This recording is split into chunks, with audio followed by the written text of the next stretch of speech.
আসসালামু আলাইকুম। So জিএসটির subject choice শুরু হয়ে গেছে। আগামী 20 তারিখ থেকে 28 তারিখ পর্যন্ত এই সাবজেক্ট চয়েস চলবে। সো এই সাবজেক্ট চয়েসে যে 10টি ভুল জীবনের অন্যতম হতাশার কারণ হতে পারে, সো সেগুলো নিয়ে আজকে আমরা কথা বলবো। সো সাবজেক্ট চয়েসের সময় চাকরি বাজারের কথাই মাথায় রাখতে হবে। কারণ দেখো, দিন শেষে আমাদের প্রত্যেককে আসলে চাকরির পিছনে ছুটতে হবে, অথবা চাকরির বাজারেই যেতে হবে। যদি তুমি খুব বেশি উচ্চাকাঙ্ক্ষী না থাকে, মানে আমার খুব বেশি উচ্চাকাঙ্ক্ষী যেমন আইন নিয়ে পড়ার একটা যে আগ্রহ, তবে ঢাকাকে আশেপাশে থাকার চেষ্টা করা, অর্থাৎ ঢাকাকে অগ্রাহ্য না করাই ভালো। মানে দেখা যায় যে অনার্স শেষ করার পর অথবা মাস্টার্স শেষ করার পর ঢাকায় আসতে হয়েছে, এটাকে অগ্রাহ্য না করাই উত্তম। 3 নম্বর যে ভুলটা, অ্যাডমিশনে চান্স পাওয়া স্টুডেন্টরা আবেগী হয়ে থাকে। সো এই যে আবেগটা, সেই আবেগটা কমাতে হবে এবং বড় ভাইদের পরামর্শ নিতে হবে। মানে ইমিডিয়েট সিনিয়রদের নয়, অনার্স শেষ করা বড় ভাইদের পরামর্শ। 4 নম্বরে যে ভুলটা, এডমিশন প্যারা শেষ করার পর অনার্সে গিয়ে এত পড়াশোনা করার আগ্রহ থাকে না, তাই কঠিন সাবজেক্টগুলো এড়িয়ে চলার চেষ্টা করা। অনেকেই কঠিন সাবজেক্ট নিয়ে সিজিপিএ তুলতে পারে না, বিভিন্ন ধরনের প্যারাই থাকে। সো সেই জিনিসটাকে এড়িয়ে চলার জন্য কঠিন সাবজেক্টকে এড়িয়ে চলতে হবে। 5 নম্বর যে ভুলটা, সেটা হলো গিয়ে মানবিক এবং ব্যবসা শিক্ষার মানে একটা গুরুত্বপূর্ণ ও আকর্ষণীয় সাবজেক্ট হলো অর্থনীতি। যদি আলাদা কোনো ফ্যাসিনেশন না থাকে, এটাকে এড়িয়ে চলা। দেখো, অর্থনীতি সাবজেক্টের মধ্যে হায়ার ম্যাথের বিষয়গুলো রিলেটেড, সো এটাকে অ্যাভয়েড করার চেষ্টা করবা।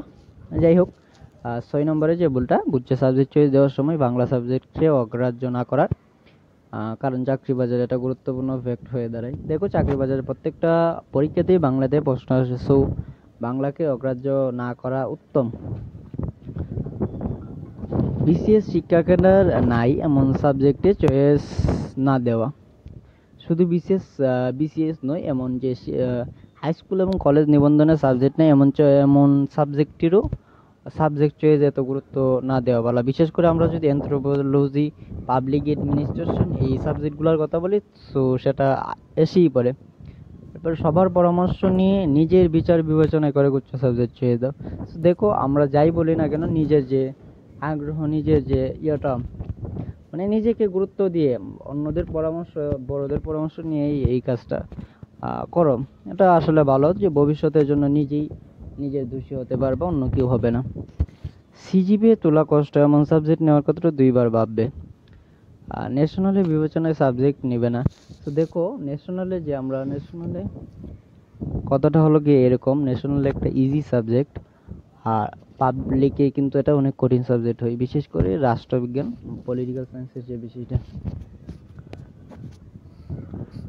তারপরে 10 নম্বর ভুল হলো গিয়ে এটা আমার পরামর্শ না, এটা বলার জন্য বলা আর কি।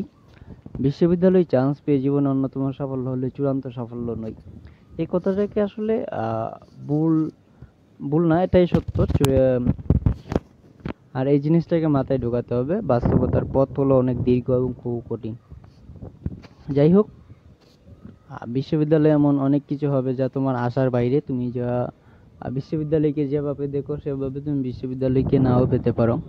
দূর থেকে দেখা হীরা কাছে এলে কাজও হতে পারে, সো এটা হতে পারে। যাই হোক, বিশ্ববিদ্যালয় নিয়ে তো আশা করার কিছু নাই। অপ্রিয় কথা হলো এটাই সত্য। ধন্যবাদ তোমাদের, ভালো কিছুর প্রত্যাশা।